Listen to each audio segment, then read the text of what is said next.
अस्सलाम वालेकुम, मेरा नाम डॉक्टर मरियम फ़िरदौस है। जैसे कि हमने अपनी लास्ट वीडियो में बात की थी शुगर की, शुगर क्या है, उसकी इक़साम, उसकी कॉजेज़, उसकी इन्वेस्टिगेशंस की।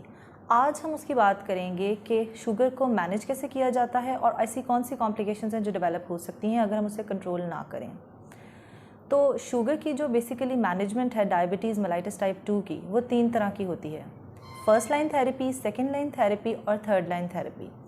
अब इसका मतलब क्या है? फ़र्स्ट लाइन थेरेपी क्या होती है?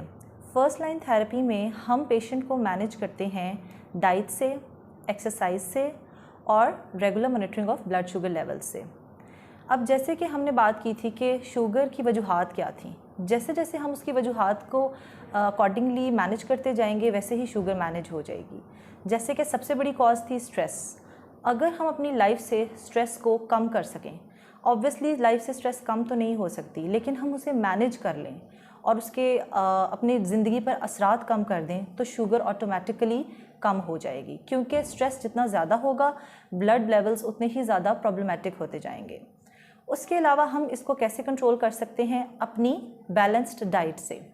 बैलेंस्ड डाइट में क्या आता है कि हमने ऐसी डाइट लेनी है जो कि कार्बोहाइड्रेट में कम और फाइबर में ज़्यादा हो।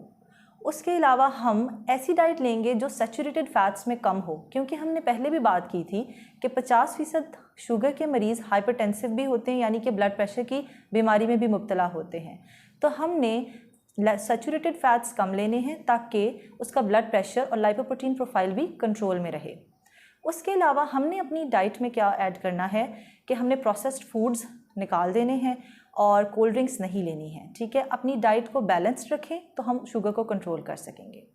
अब हम बात करेंगे रेगुलर एक्सरसाइज की। एटलीस्ट आप लोग रोज़ाना 30 मिनट्स की वॉक करें तो आपकी शुगर मैनेज हो सकती है, या फिर थ्राइस अ वीक अगर हम 30 मिनट्स की एक्सरसाइज करें। अगर हम अपनी डाइट को मैनेज कर लें और अपनी एक्सरसाइज को अपनी रेगुलर रूटीन में ऐड कर लें तो हम अपनी HbA1c को विद इन रेंज कर सकते हैं, क्योंकि हमारा टारगेट फर्स्ट लाइन थेरेपी में होता है कि हमने HbA1c को लेस देन 7% रखना होता है। उसके अलावा अगर self monitoring of blood sugar levels होती रहे और आप मॉनिटर करते रहें तो आप अपनी शुगर लेवल्स को कंट्रोल कर सकते हैं। तो ये थी हमारे पास फर्स्ट लाइन थेरेपी। अब हम बात करते हैं सेकेंड लाइन थेरेपी की। सेकेंड लाइन थेरेपी किसे कहते हैं? जिसमें हम लोग कुछ ड्रग्स पेशेंट को एडवाइस करते हैं। अब उन ड्रग्स में कौन कौन से ड्रग्स हैं? फर्स्ट लाइन जो ड्रग हम पेशेंट को देते हैं वो है मेटफॉर्मिन। मेटफॉर्मिन एक ऐसा ड्रग है जो कि इंसुलिन रेजिस्टेंस को कम करता है और साथ साथ वेट लॉस भी कराता है। अब हमने बात की थी कि कुछ ऐसे मेडिकल डिसऑर्डर्स भी हैं जिसमें हम शुगर के चांसेस बढ़ जाते हैं, जैसे कि पॉलीसिस्टिक ओवेरियन सिंड्रोम। मेटफॉर्मिन उसके लिए भी ड्रग ऑफ चॉइस है। उसके अलावा ड्रग्स हैं सल्फोनाइल यूरियाज, थायाजोलोडीन डायोन्स और DLP इनहिबिटर्स। अब हम लोग जो सेकेंड लाइन थेरेपी है उसमें स्टार्ट करते हैं मोनोथेरेपी, यानी कि एक ड्रग से स्टार्ट करते हैं जिसमें हम एक ड्रग पेशेंट को प्रिस्क्राइब करते हैं। उसके अलावा हम स्टार्ट कर सकते हैं कॉम्बिनेशन थेरेपी, जिसमें एक या एक से ज़्यादा ड्रग की कॉम्बिनेशन की फॉर्म में उसे दे सकते हैं। अगर पेशेंट सेकेंड लाइन थेरेपी से भी रिस्पॉन्ड ना कर रहा हो तो हम चले जाते हैं थर्ड लाइन थेरेपी की तरफ। थर्ड लाइन थेरेपी हमारे पास क्या होती है? इंसुलिन।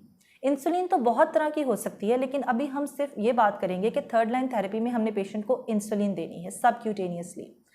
कुछ ऐसे पेशेंट्स भी हैं जिसमें हम लोग थर्ड लाइन थेरेपी ही स्टार्ट में देते हैं। वो कौन से पेशेंट्स हैं?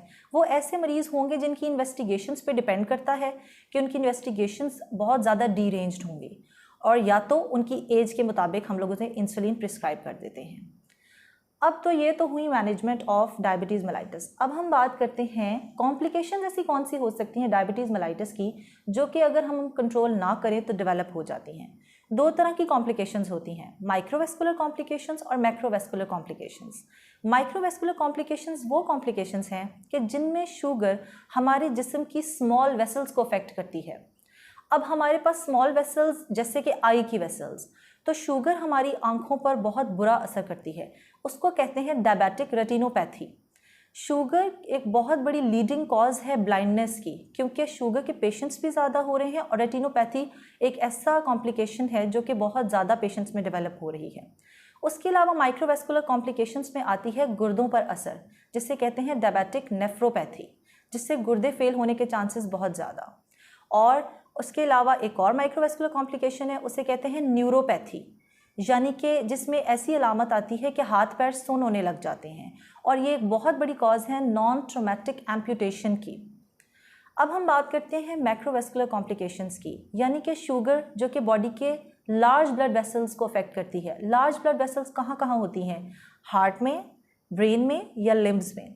अब अगर हमारी ब्रेन की वेसल्स को अफेक्ट करेगी, सेरिब्रोवेस्कुलर डिजीज़ के चांस ज़्यादा, यानी कि स्ट्रोक, फॉलेज का अटैक हो सकता है। अगर हार्ट की ब्लड वेसल्स को अफेक्ट करेगी तो कार्डियोवेस्कुलर डिजीज़ ज़्यादा, जिसमें हार्ट अटैक या कोई भी और हार्ट डिजीज़ हो सकती है। और अगर हमारी लिम्स को अफेक्ट करेगी तो पेरिफेरल वेस्कुलर डिजीज़, यानी कि सर्कुलेशन बहुत पुअर हो जाती है लिम्स को। लिम्स की सर्कुलेशन कम होने की वजह से हमारे पास पेरिफेरल वेस्कुलर डिजीज़ डेवलप हो सकती है। तो ये रही कॉम्प्लिकेशंस ऑफ डायबिटीज़ मेलाइटस। उम्मीद है आज की वीडियो हेल्पफुल साबित हुई होगी। अगर कोई क्वेरी हो या कोई क्वेश्चन हो तो आप कमेंट कर सकते हैं। I will respond. Thank you.